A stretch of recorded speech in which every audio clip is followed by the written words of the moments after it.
Demi Allah, di waktu hujan ini, tiba-tiba, nggak lama, Rasulullah datang. Dan duduk, memegang tangan Umar, anak saya. Demi Allah, memegang tangan Salma, anak saya. Seraya Rasulullah berucap kepada saya, jangan takut, kata Rasulullah. Jangan khawatir, ya Rasulullah, kata Rasulullah. Salma dan Umar bersama saya. Demi Allah, saya mendengar langsung Rasulullah berkata demikian di telinga saya. Oke. Maksud kita untuk melapor seperti ini supaya ada pencegahan. Maksudnya biar orang tidak lagi cerita bahwa dia mimpi Rasulullah, bertemu Rasulullah ya. Efek jerah, jangan semena-mena bisa ceramah. Ceramah ternyata bisa semena. Ustadz Haikal Hasan dipolisikan karena cerita mimpi bertemu Rasul. Refli Harun, bagaimana cara mengukurnya?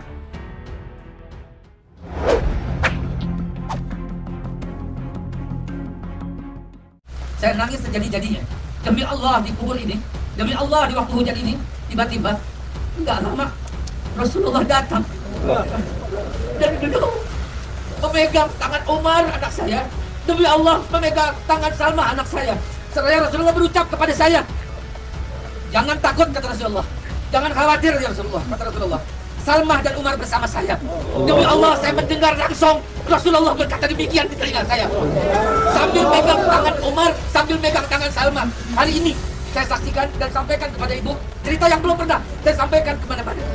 Saya takut dibilang riya, tapi itu yang terjadi. Jadi Rasulullah datang kepada orang yang berduka itu hak. Ustadz Haikal Hasan Baras dilaporkan ke Polda Metro Jaya usai bercerita mimpi bertemu Nabi Muhammad SAW. Pernyataan mimpi bertemu Nabi Muhammad itu diutarakan Bapak Haikal di pemakaman syuhada pada 9 Desember lalu. Hussein Shihab selaku pelapor menuturkan, Ustadz Haikal menyebarkan berita bohong lantaran menyebut semua orang yang berduka didatangi Rasulullah. Dia menjelaskan, pernyataan Ustadz Haikal Hasan itu menyesatkan dan amat disayangkan jika masyarakat percaya. Hal tersebut ditanggapi oleh ahli hukum tata negara Refli Harun.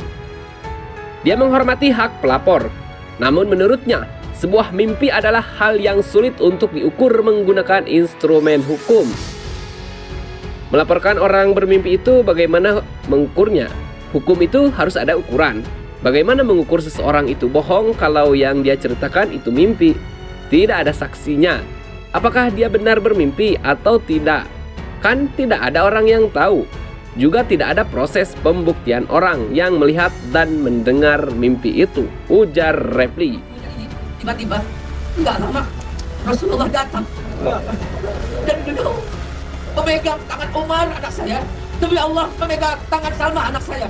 Seraya Rasulullah berucap kepada saya, jangan takut, kata Rasulullah. Jangan khawatir, ya Rasulullah, kata Rasulullah. Salma dan Umar bersama saya. Demi Allah, saya mendengar langsung Rasulullah berkata demikian di telinga saya. Sambil megang tangan Umar, sambil megang tangan Salma. Hari ini saya saksikan dan sampaikan kepada ibu cerita yang belum pernah saya sampaikan kemana-mana. Saya takut dibilang riya, tapi itu yang terjadi. Jadi Rasulullah datang kepada orang yang berduka itu hak. Rasulullah sampirin ibu karena orang-orang yang syahid ini itu hak. Pesan saya, jangan pernah lupa sholat buat beliau, sholat hadiah saban maghrib. Saban maghrib sholat hadiah buat mereka, agar mereka ini kontak terus sama ibu, agar ibu bisa mimpi dengan mereka. Dan jangan takut ibu, karena Rasulullah sampaikan kepada saya langsung dalam mimpi saya dengan kata-katanya, jangan takut, kata Rasulullah. Umar dan Salma bersama saya, kata Rasulullah. Itu artinya Rasulullah minta saya sampaikan kepada ibu, ibu juga jangan takut. Reza bersama saya, kata Rasulullah. Sofyan bersama saya, kata Rasulullah. Lutfi bersama saya, kata Rasulullah. Faiz bersama saya, kata Rasulullah. Andi bersama saya, kata Rasulullah. Dan Kadafi ini saya saksi, beliau suka nganterin saya. Beliau suka antarin saya kemana-mana ngawal juga. Subhanallah, mereka bersama Rasulullah SAW. Kalau kita sedih, bukan sedihin mereka ya Bu, ya Pak, saudara semua, bukan sedihin mereka. Karena kita ngiri juga sama mereka. Karena mereka udah bersama Rasulullah dengan kematiannya Husnul Khatimah, bukan cuma Husnul Khatimah. Kahit semuanya. Amin. Jadi Bapak saya berpesan, habis ini terus apa yang punya kebiasaan dia ikutin, biar dia dapat pahalanya terus. Karena mandara ala khairin, falahu mithlu ajrin fa'ilihi. Biar mereka terus mendapatkan pahala. Ukuran dalam penggunaan instrumen hukum tersebut menyangkut pasal yang dilanggar hingga proses pembuktian. Hal itu sulit untuk digunakan dalam mengukur mimpi seseorang. Dia menyebut tak ada regulasi yang dilanggar ketika sebuah mimpi dipublikasikan. Tidak ada juga undang-undang yang melarang orang menyampaikan mimpi yang dialami, karena orang bisa bermimpi apa saja, namanya saja mimpi, sesuatu yang tidak real, ujarnya. Ketika anaknya meninggal dunia, ketika itulah dia bercerita mimpi Rasulullah menemui dua anaknya. Jadi mimpi Rasulullah menemui dua anaknya, kan bisa saja dia menceritakan mimpi Rasulullah menemui dua anaknya, namanya mimpi, ya kan? Dan dia pun tidak perlu tahu apakah mimpi itu benar atau tidak. Kan mimpi kan tidak mungkin benar atau salah. Mimpi itu yang mimpi saja. Namanya orang bermimpi kan. Mimpi itu bukan sesuatu yang real. Kita mimpi didatangi bidadari, kita nggak tahu apa begitu looksnya bidadari, karena Haikal Hasan menekankan yang dia sampaikan di Mega Menu itu karena mendapat mimpi. Beda ya, bisikan sama mimpi. Maaf, nggak ada tanggapan singkat Haikal Hasan. Haikal Hasan juga ditanya lagi soal laporan terhadapnya di Polda Metro Jaya, namun pria yang akrab disapa Babe Haikal itu belum respon. Dalam melaporkan Ustadz Haikal Hasan, Hussein Shihab mengatakan hal itu ditujukan untuk menimbulkan efek jera. Dia pun mengimbau kepada Ustadz Haikal agar tidak menyampaikan materi ceramah yang sembarangan. Melapor seperti ini supaya ada pencegahan, efek jera.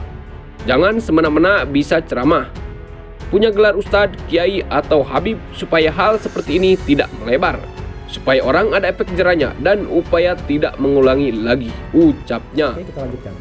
Lebih lanjut, Hussein Shihab mengatakan pihaknya melaporkan Haikal Hasan agar menimbulkan efek jerah. Efek jerah buat apa ya? Oke, maksud kita untuk melapor seperti ini supaya ada pencegahan. Maksudnya biar orang tidak lagi cerita bahwa dia mimpi Rasulullah, bertemu Rasulullah ya. Efek jerah, jangan semena-mena bisa ceramah. Ceramah ternyata bisa semena-mena juga. Punya gelar ustaz, kiai atau habib apapun lah. Supaya hal seperti ini tidak melebar, supaya orang ada efek jerahnya, supaya nggak ngulangin lagi kata. Laporan itu didaftarkan Hussein Shihab dalam laporan bernomor